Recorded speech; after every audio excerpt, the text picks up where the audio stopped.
नमस्कार. SHSH चॅनेलमध्ये आपले सहर्ष स्वागत आहे.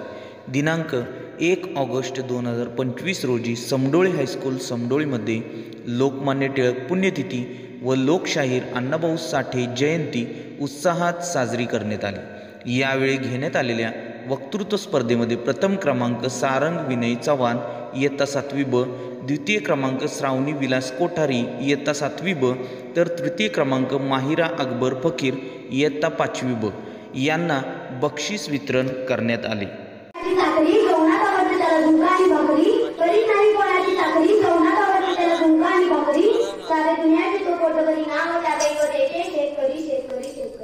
नमस्कार, माझे नाव सारंग विनय चव्हाण इयत्ता 7वीचा विद्यार्थी. आज आपल्यासमोर विषय मांडत आहे शेतकरी जगाचा पोशिंदा. आपला भारत देश हा कृषीप्रधान देश आहे. गांधीजींनी तो ओळखले होते आणि म्हणूनच खेड्याकडे तलाचा संदेश दिला होता. आपल्या देशाचा आत्मा खेड्यात आहे, खेड्यातील शेतकऱ्यामध्ये आहे.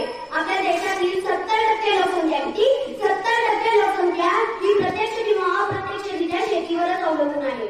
मला सांगा, आपल्यासाठी अन्नधान्य कोण पिकवतो? शेतकरी. आपल्यासाठी अन्नधान्य शेतकरी पिकवतो. शेतामध्ये माझी पोपती लाभवल्या त्याची झापं, शेतामध्ये माझी पोपती लाभवल्या त्याची झापं, तेथे राबतो कष्ट तो माझा शेतकरी बाप.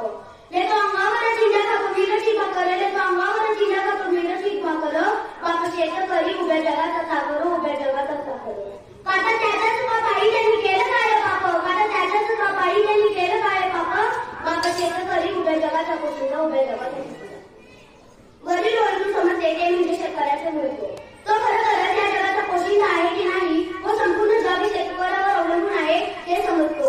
तो आपल्या जगासाठी कष्ट करतो. उद्योगधंदे जरी बंद पडले तरी सुद्धा तो शेतात काम करायचं थांबत नाही.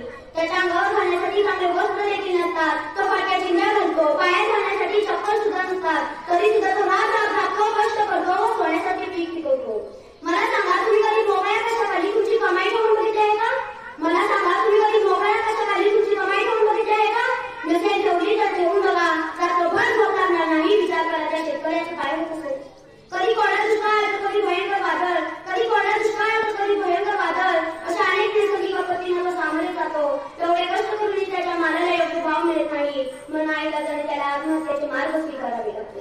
यावर मी एवढेच नव्हे, सूर म्हणतो साथ दे, दिवा म्हणतो वात दे, सूर म्हणतो साथ दे, दिवा म्हणतो वात दे.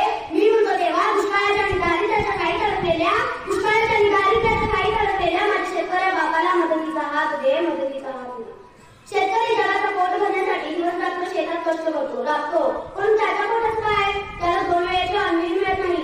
सध्याच्या काळामध्ये अशी परिस्थिती झाली आहे की उभ्या जगासाठी कष्ट करणाऱ्या जगाचा पोशिंदा उपाशी राहतोय. जगावर कष्ट करणाऱ्या जगाचा शेतकरी त्याच्या अन्नधान्याला बाजारपेठेत योग्य दर न मिळाले तर आपले घर वाचवण्यासाठी त्याला कर्ज काढावे लागते. यावर आपल्याला काहीतरी उपाय योजले पाहिजे. त्याला योग्य भाव मिळेल याची सोय करायला हवी. तर शेतकरी व आपला भारत देश हा प्रगती करेल. शेतकरी सुखी तर देश सुखी या युक्तीला मानलेलंच पाहिजे. कारण परवडत नाही म्हणून शेतकरी कधी शेती करायची सोडत नाही, परवडत नाही म्हणून शेतकरी कधी शेती करायची सोडत नाही. परंतु जगाचा बाप आहे आणि बाप पोरांसाठी कधी कमी पडत नाही आणि बाप पोरांसाठी कधी कमी पडत नाही. विद्यार्थी मित्रांनो, आपल्याला शेतकऱ्याकडून एकच शिकवण मिळते, ती म्हणजे आयुष्य एक संघर्ष आहे, त्यातून मार्ग काढायला शिका. आयुष्य एक संघर्ष आहे, त्यातून मार्ग काढायला शिका. मृत्यू त्याचा पर्याय नाही, संकटाने आव्हाने पेलायला शिका. मृत्यू त्याचा पर्याय नाही, संकटाने आव्हाने पेलायला शिका. तरच आपण आपल्या जीवनात काहीतरी करू शकतो. जाता जाता मी एवढेच म्हणेन, करुणी कष्ट गाळून खा, करुणी कष्ट गाळून खा. असा आहे आपला शेतकरी महान, असा आहे आपला शेतकरी महान, असा आहे आपला शेतकरी महान. जय हिंद, जय महाराष्ट्र.